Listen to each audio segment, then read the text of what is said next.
दोस्तों नमस्कार, सभी का स्वागत है पर्वतजन डिजिटल पर। अभी मैं एकता विहार में हूँ। एकता विहार जो एक सरकार की तरफ से धरना स्थल भी है। लोकतंत्र में जब आवाज़ नहीं सुनी जाती है तो संवैधानिक हमारा एक अधिकार होता है धरना करने का, ताकि जो सत्ता में बैठी हुई सरकारें हैं उनकी नींद जाग सके। और ये धरना स्थल यहाँ पर बनाया हुआ है, शहर से कोसों दूर है ये एकदम, और ये शमशान घाट के बिल्कुल ऊपर है। और कुछ मजबूर लोग जो अपनी बातें सरकार तक पहुंचाने के लिए एक तरीका भी होता है तो धरना यहाँ पर कर रहे हैं।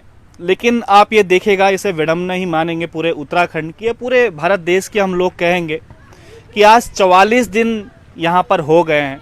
एक उम्मीद लगाए कि जो सरकार आपने वादे किए थे, जो मुख्यमंत्री साहब आपने वादे किए थे, तो शायद वो वादे पूरे हों। और आप ये देखिएगा, सिंचाई विभाग में 228 पद, एक वादा किया गया था कि आपके 228 पद भरे जाएंगे, और उसके बाद कुछ मेहनती छात्रों ने वो पेपर निकाल भी दिया। लेकिन अब सरकार कहती है कि उनके पास बजट नहीं है। इससे बड़ा एक मजाक का पात्र या हंसी का पात्र और सब क्या हो सकता है। 44वां दिन आज इनको हो गया है इस शमशान घाट के ऊपर, क्योंकि बिल्कुल शहर से एक अलग दिया हुआ है यहाँ पर धरना प्रदर्शन करने के लिए, ताकि जो शहर में बैठे हुए नेता हैं, अधिकारी हैं, जो यहाँ की आवाज़ है वो उन तक ना पहुँच सके।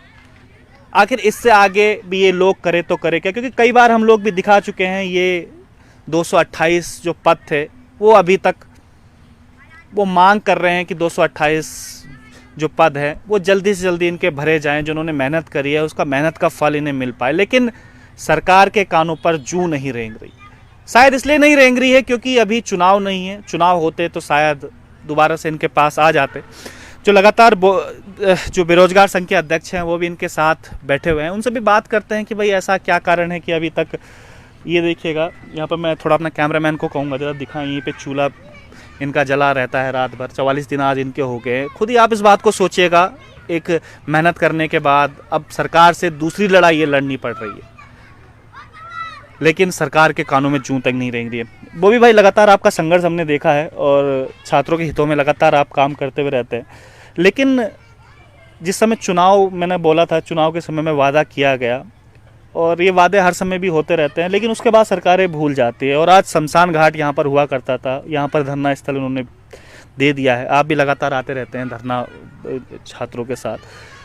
तो उपाय क्या है, क्योंकि बार बार हम तो पूछ चुके हैं कि भाई 228 पद जो इनकी है वो जल्दी से जल्दी इनके पद भरे जाएं, इनकी भर्ती भरी जाए, लेकिन सरकारों के कानों में जूं तक नहीं रेंगती। हमेशा हम ये देखते हुए आते हैं। शायद इस समय इलेक्शन नहीं है इसलिए ये सब चीज़ें नहीं हो पा रही है। क्या होगा इन छात्रों का? इलेक्शन भी नहीं है, एक संवैधानिक जो हमारा लोकतंत्र अधिकार है धरना, वो भी कर रहे हैं। इससे आगे और क्या? देखिए विजय भाई, पहले तो मैं आपका आभार प्रकट करना चाहूँगा कि आप लगातार इन मुद्दों को उठा रहे हैं। और मैं कहना चाहूँगा, जितना बड़ा आज मुद्दा बना दिया है उतना बड़ा तो शायद ये मुद्दा भी नहीं था। सरकार की वो गलती जो वो खुद कर चुके हैं। अगर चुनाव के दौरान कोई वादे किए हैं, उसके बाद आपने कागजी कार्रवाई करने के बाद आपने अध्याचन आयोग को भेज दिए हैं, उसके बाद पदों को हटाना बड़ा दुर्भाग्यपूर्ण है।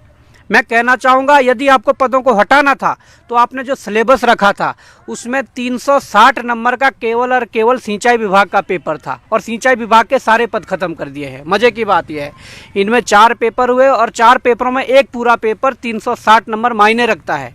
वो सिंचाई विभाग का सिलेबस था। बच्चों ने सिंचाई विभाग पढ़ा, परंतु आज सिंचाई विभाग के 0 पद कर दिए हैं। और वही लड़ाई आज ये युवा लड़ रहा है, और 44 दिन आज हो गए हैं, सरकार के कानों तक जूं नहीं रेंग रही है। सबसे बड़ी बात है, ये वही सरकार है जो आज कह रहे हैं कि हमारे पास वित्त नहीं है। और मैं उन सरकार को ये भी कहना चाहता हूं, अगर कोई भी पद सृजित होता है तो एक भी पद सृजित होने से पहले सबसे पहले वित्तीय स्वीकृति दी जाती है। और आपने तो 228 पदों को अध्याचन भेजा था, तो वित्त की तो कोई कमी नहीं है। और अगर वित्त की कमी है तो विधानसभा के अंदर आपने 1-1 लाख की जो नौकरियां हैं वो रेवड़ी की तरह अपने लोगों को बांट दी। क्या वहां पर वित्त की कमी नहीं हुई? वहां पर कोई वित्त की समस्या नहीं हुई? तो ये सरकार को सोचना पड़ेगा कि इन युवाओं ने, जो युवा पढ़ लिख कर आगे बढ़ना चाहते हैं, जो युवा पढ़ लिख कर नौकरी के माध्यम से प्रदेश की सेवा करना चाहते हैं, इन लोगों के साथ सरकार को खड़ा होना पड़ेगा। ये आज इनका तप 44 दिन का तप ये जाया ना जाए, ये व्यर्थ ना जाए, तो इसके लिए सरकार को आगे आकर कम से कम ये 228 पदों को ऐड करके, क्योंकि धामी जी कहते हैं, अभी 2 दिन पहले धामी जी ने कहा कि हम 25-30 हज़ार खाली पदों का हमने अध्याचन मंगवाए हैं, उनको हम भरेंगे। वो कौन से 25-30 हज़ार पद है? और हमने तो आरटीआई भी लगाई है। इस आरटीआई में सिंचाई विभाग में उस दौरान 328 पद खाली बताए थे, परंतु अध्याचन यदि 228 का, तो हम उसी के लिए लड़ रहे हैं। जब तुम्हारे पास पद है, अध्याचन चले गए थे, इसके बाद भी ऐड ना करना, ये दर्शाता है, उस मानसिकता को दर्शाता है कि जो मानसिकता अगर आज कह दें कि आज प्रदेश भर के लोग या भाजपा के जो लोग हैं वो कह रहे युवा मुख्यमंत्री है, युवा मुख्यमंत्री है, क्या ये उस युवा सोच को दर्शाता है? कभी नहीं। क्योंकि मैं कहना चाहूँगा कि ये 228 पद कोई, हम ये नहीं मांग रहे कि हमें चाहिए, आपने जब दिए थे तो इसके लिए युवाओं ने अपना समय दिया है, उस समय के साथ अपनी मेहनत की है, और उनके मानसिक उत्पीड़न जो हुआ है इस दौरान, उसकी भरपाई कौन करेगा? ये सारे मुद्दे हैं।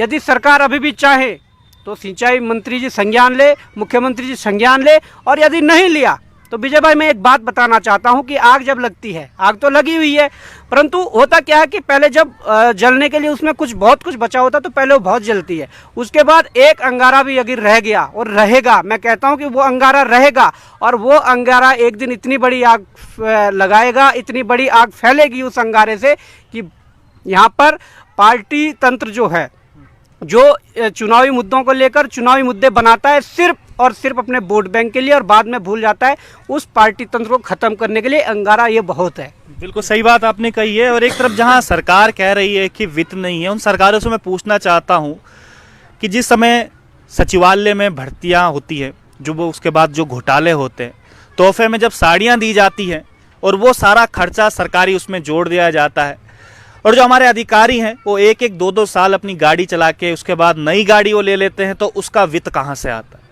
तो क्योंकि कल 9 नवंबर भी है, उत्तराखंड स्थापना दिवस, और आज जो आंदोलनकारी थे उनकी जो आत्माएं होंगी बड़ी रो रही होंगी कि कैसा हमने उत्तराखंड की मंशा की थी और आज उत्तराखंड क्या हो गए। मुझे बड़ा दुख भी आज हो रहा है क्योंकि 44 दिन आज इनको हो गए हैं, और ये वो छात्र हैं, आप ये देखिएगा, मैं अपने कैमरामैन को जरा कहूँगा एक बार इनके जरा चेहरे आप दिखा दें, जिन्होंने मेहनत से वो सारे ये पद निकाले हैं, ये भर्तियाँ निकाली है, लेकिन आज सरकार कहती है कि उनके पास बजट नहीं। सतपाल महाराज जी, अगर आप ये वीडियो अगर देख रहे होंगे तो आप देखिएगा, आपके पास खूब जनता भी है, मंत्री भी हैं। कांग्रेस में जब थे तब भी इसी जनता ने आपको जिताया था, भाजपा में हैं तब भी इसी जनता ने जिताया था।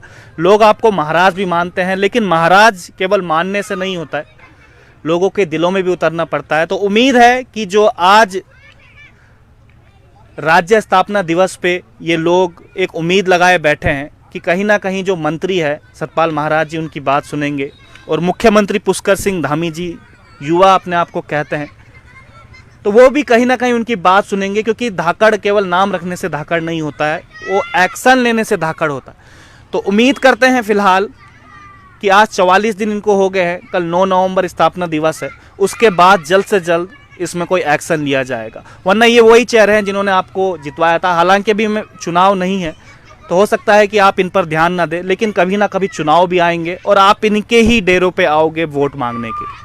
तो आज के लिए इतना ही। आप देख रहे थे आपका अपना पर्वत जन डिजिटल।